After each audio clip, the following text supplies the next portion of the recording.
জামাতের আলোচিত সংসদ সদস্য আমির হামজা।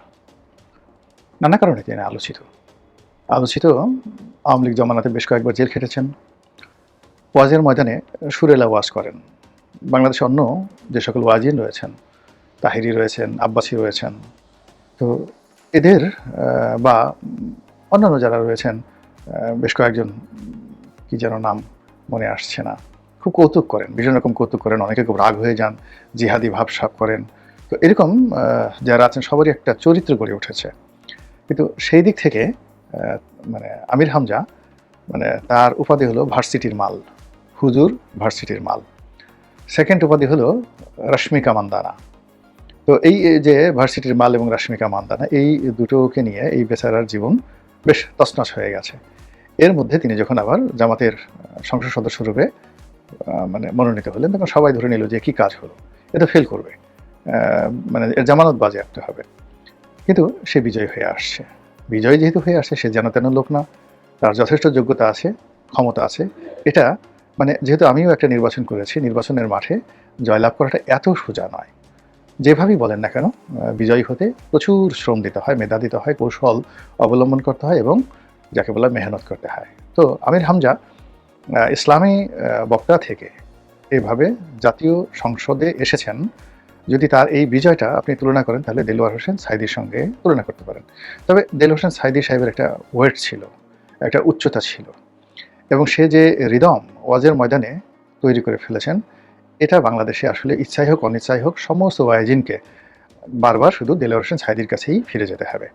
তো সেই দিক থেকে পরবর্তীতে যারা আসছেন, তারেক মনোয়ার, আজাহারি, অন্যান্য যারা আছেন, তো সেই দিক থেকে তারেক মনোয়ার, আজাহারি এদেরকে নিয়ে যে আকর্ষণ আছে বা তাদের যে কর্মক্ষমতা, বাস্তবতা, তার চেয়ে ছোট ছোট কথা বলেছেন, কখনো অহংকার করেননি। তিনি রস করেছেন, ঠাট্টা করেছেন, মস্কা করেছেন, সার্কোজি করেছেন, এমনকি কাউকে হিট করেননি। ধমক ধামক, হুমকি ধামকি এগুলো তিনি দেননি। তো এরকম একজন মানুষ হলেন আমির হামজা। সেই আমির হামজা সংসদ সদস্য হয়ে আসছেন এবং নির্বাচনের সময় তার একটি ভিডিও বেশ ভাইরাল হয়ে পড়েছিল, যেটা সবারই হয়। আমাদের জমায় আমরা এটা করেছি কিনা মনে নেই। মিছিলের সামনে প্রার্থী থাকে আর পেছনে মিছিল থাকে, বড় মিছিল থাকে। তো অনেক সময় প্রার্থীর আগ্রহ হয়, সামনে যারা আছে আগ্রহ হয় যে কত বড় হলো, তো অনেকে দাঁড়িয়ে দাঁড়িয়ে দেখেন। তো এরকম আমির হামজা সাহেবও তিনি একটা মিছিলের নেতৃত্ব দিচ্ছিলেন। তো হঠাৎ করে তিনি বেশ কয়েকবার লাফ দিয়ে তিনি দেখার চেষ্টা করছিলেন তার মিছিল কত বড়। তো এটা নিয়েও বেশ ট্রল হয়েছিল। তো সেই মানুষ সংসদ সদস্য হয়ে গেছেন। এখন আপনি যাই মনে করেন না কেন, তিনি জনগণের ভোটে নির্বাচিত জাতীয় সংসদ সদস্য এবং তার সম্মান এবং মর্যাদা প্রজাতন্ত্রের যে কোনো কর্মকর্তা কর্মচারীর চেয়ে ঊর্ধ্বে। তিনি, তারেক রহমান সাহেব বা ধর্মমন্ত্রী, তারা সবাই একই ক্লাসের ছাত্র, একই লেভেলের। প্রধানমন্ত্রী হলেন জাস্ট টিম লিডার বা captain, not more than that, কিন্তু তারা একই ক্লাসের।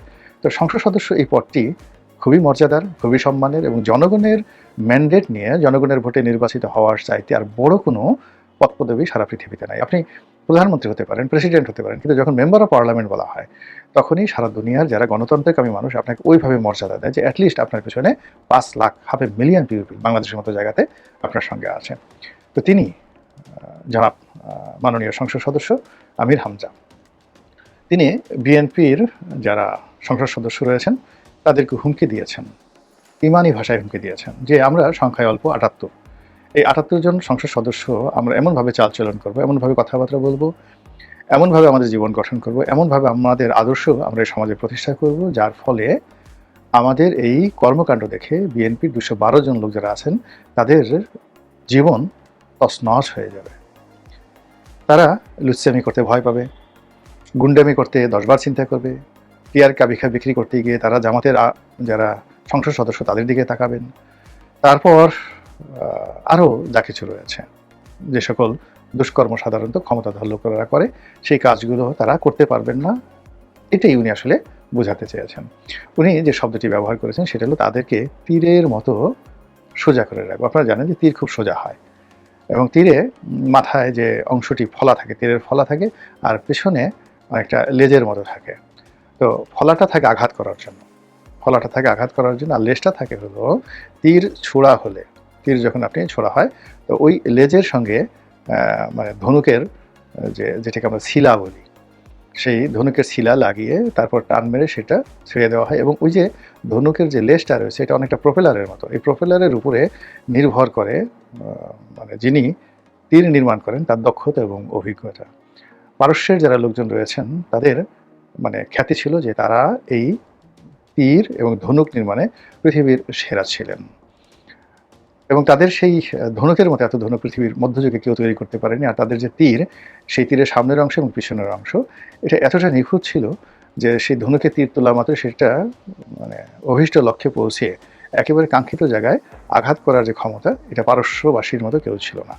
তো এটা এখানে বললাম এই কারণে যে বিএনপির যারা লোকজন আছে তাদেরকে তীরের মতো তিনি সোজা করে ফেলবেন।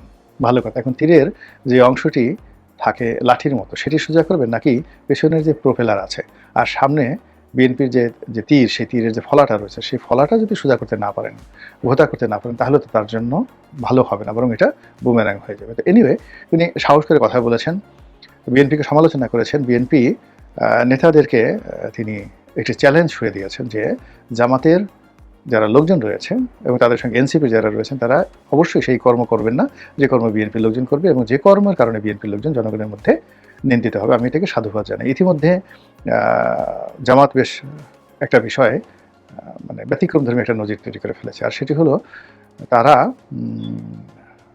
ট্যাক্স ফ্রি গাড়ি নেবেন না, সরকারি প্লট নেবেন না, এরকম একটা ঘোষণা দিয়েছেন। এবং এর ফলে বিএনপির যারা এমপি তাদের অনেকের মাথায় হাত পড়েছে। আমি ব্যক্তিগতভাবে জানি অনেক এমপি শুধুমাত্র এমপি হয়েছেন ট্যাক্স ফ্রি কোর্টে একটা ভালো মানে রোলস রয়েস গাড়ি আনার জন্য, কিংবা ধরুন আগে তো শুধুমাত্র ডিজেল গাড়ি আনা যেত জাপান থেকে, এর বেশি আনা যেত না। কিন্তু সবাই ধারণা করেছিল যে তারেক রহমান সাহেবের কিন্তু গাড়ি প্রীতি রয়েছে, মানে তার অন্য যে সবাই বলে যে তারেক রহমান সাহেব বিড়ালকে ভালোবাসেন, বিড়ালকেও তিনি ভালোবাসেন, কিন্তু তার সবচেয়ে পছন্দের হলো তিনি গাড়ি পছন্দ করেন। এটা কিন্তু তার একটা দুর্বলতা। তো সেই দুর্বলতা তার অনেক আগের থেকেই ছিল। ভালো একটা গাড়ি দেখলে তিনি তাকিয়ে থাকেন বা কেনার চেষ্টা করেন বা ব্যবহার করার চেষ্টা করেন। তো এটা আমি জানি। তো আমি জানি, নানাভাবে আমি জানি এটা। তো সেই দিক থেকে যারা গাড়ি প্রেমী তারা চিন্তা করেছিল যে ঠিক আছে, আওয়ামী লীগ একটা ছোট লোকের দল, মানে নৌকা করে, এদের মন ঠন ছোট, তারা এমপিদেরকে যে গাড়ি আমদানির লিমিট দিয়ে দিয়েছে, সেই লিমিটের মধ্যে থেকে জাপানি গাড়ি তাকে আমদানি করতে হতো, ভালো ভালো কোনো গাড়ি আমদানি করতে পারেনি। কিন্তু আপনারা যদি 1991 সনে কিংবা 2001 সনে সেই বিএনপির এমপিদের গাড়িগুলো দেখেন, সেখানে দেখবেন যে অনেক নাম করা সেই রেঞ্জ রোভার, মার্সিডিস, তারপরে হ্যামার, এই গাড়িগুলো কিন্তু তারা এনেছিল। তো এইবারও অনেক বিএনপির সংসদ সদস্য তারা মনে করেছে যেহেতু আমাদের ভাইয়া মানে তারেক ভাই তিনি গাড়ি পছন্দ করেন, তো কাজেই ওই বারটা তুলে দিয়ে এইবার যার যেভাবে সামর্থ্য, 5,000 হোক 10,000 হোক, কেউ যদি তার সামর্থ্য অনুযায়ী রোলস রয়েস যেটা কুলিয়ান সবচেয়ে দামি গাড়ি, কিংবা সেঞ্চুরি জাপানের গাড়ি সেঞ্চুরি সেটা আনতে চায়, কেউ যদি বেন্টলি আনতে চায়, অডি আনতে চায়, তারা আনতে পারবে, ডাজ নট ম্যাটার। এরকম আশা নিয়ে যারা এমপি হয়েছিলেন তাদের কিন্তু কপালে হাত পড়েছে, এবং তারা সবাই সেই জামাতের যারা লোকজন আছেন তাদের প্রতি ভীষণ বেখাপ্পা হয়ে পড়েছেন। এখন যদি আমির হামজার কথা মতো জামাত দুর্নীতির বিরুদ্ধে জিহাদ ঘোষণা করে এবং দুর্নীতির বাংলাদেশের যে কোনো দুর্নীতি, চাঁদাবাজিকে তারা মানে ঘৃণা করা শুরু করে, এবং জামাতের যে প্ল্যাটফর্মগুলো রয়েছে সেই প্ল্যাটফর্মে প্রতিটি মুহূর্তে বিএনপির নেতাকর্মীদের যে ভুল ভ্রান্তিগুলো, ত্রুটিগুলো, অন্যায়গুলো, অপরাধগুলো তারা এইভাবে জিহাদের আকারে তুলে ধরে, তাহলে ওই যে এখন যে শব্দগুলো নিয়ে জামাত এবং বিএনপির মধ্যে গণ্ডগোল হচ্ছে, ইনকিলাব, তারপর মজলুম, এই যে শব্দগুলো হচ্ছে, সেই ক্ষেত্রে আবার সেই ইনকিলাব হয়তো প্রাধান্য পেয়ে যাবে, আবার সেই মানে জাগোবাহে কণ্ঠে সবার মতো আবার ফিরে আসবে বাংলায়, সেই নুরুল দিনের মতো করে সে আবার সেই ইল্লু পিঙ্কুরাই কিন্তু আবার বাংলাদেশে রাজত্ব করতে চলে আসবে। এর কারণ হলো যে এই যে সামাজিক মাধ্যমে মানুষকে সুশ্রী দেওয়া, উত্তেজনা দেওয়ার ক্ষেত্রে বাংলাদেশ কেন, শুধু বাংলাদেশ, ভারত, পাকিস্তানে এখানে আসলে ইল্লু পিঙ্কুর মতো এত প্রভাবশালী কেউ হয়নি। তো সামহাও তারা জামাতের এজেন্ট বা জামাতের মাস্টার বা জামাতের মালিক বা জামাতের পীর, হোয়াট এভার মেবি, আপনি আপনার মতো করে বলতে পারেন, কিন্তু তাদের সঙ্গে জামাতের একটা সম্পর্ক আছে। তার সঙ্গে সঙ্গে আরও বিখ্যাত বিখ্যাত ব্যক্তি রয়েছেন সেই জামাতের যারা লোকজন রয়েছেন। তো এরা সবাই মিলে যদি আমির হামজার সঙ্গে একত্র হয়ে সত্যিকার বিএনপি লোকদেরকে তীরের মতো সোজা করতে চায়, যদি সৎ উদ্দেশ্যে করতে চায়, দেশের জন্য খুব ভালো হবে। আর যদি অসৎ উদ্দেশ্যে